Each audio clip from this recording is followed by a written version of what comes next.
Elder abuse so close to Father's Day? Now that's low.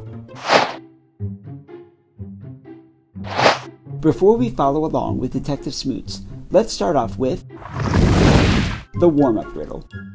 You walk across a bridge and you see a boat full of people, yet there isn't a single person on board. How is that possible? Need a hint?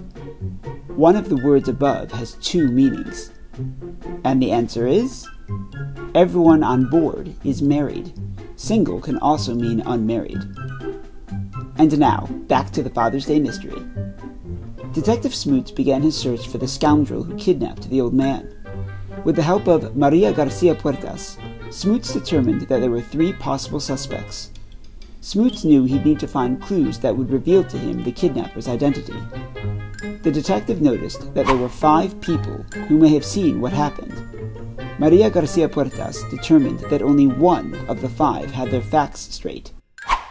Can you figure out who knew their stuff and was a reliable source of information?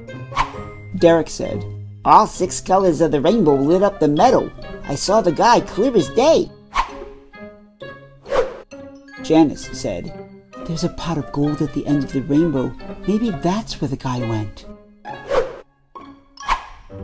Paul said, "I think Kansas is over the rainbow, and a girl named Dorothy and a dog named Toto."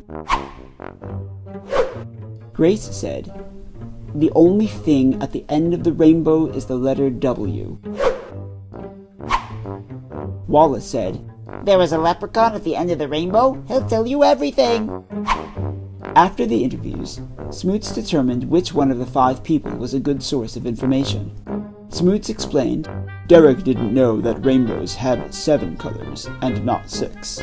Janice seems to believe in fairy tales and thinking that there's gold at the end of rainbows.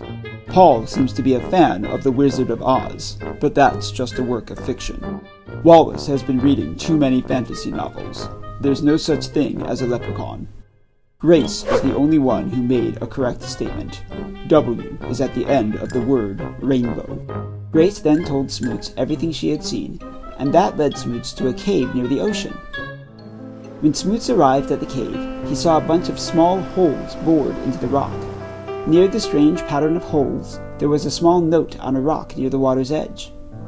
Smoots picked up the note and read what seemed to be a clue to the holes in the rock wall. "Find the right rock hole to track down the old chap, but select the wrong opening. You'll release a deadly trap. There are 9 holes in order from left to right. The clue is in one of them. Finding it is your plight. Circles are nice, but I like perfect squares, and I avoid numbers associated with most chairs. If you divide by me, I'll shrink. Multiply, I'll grow. That's not true for all numbers. Isn't that so?" Smoots returned to the rock wall and thought about what the clue said. A perfect square is what you get when you multiply a number by itself. With only 9 numbers, there are only 3 perfect squares. 1 from 1 times 1, 4 from 2 times 2, and 9 from 3 times 3. Most chairs have 4 legs, so we can safely eliminate 4. Any number divided by 1 will leave you with the same number. The same is true of multiplying by 1, so 1 can't be the answer. That leaves us with 9. The clue must be in the hole all the way on the right.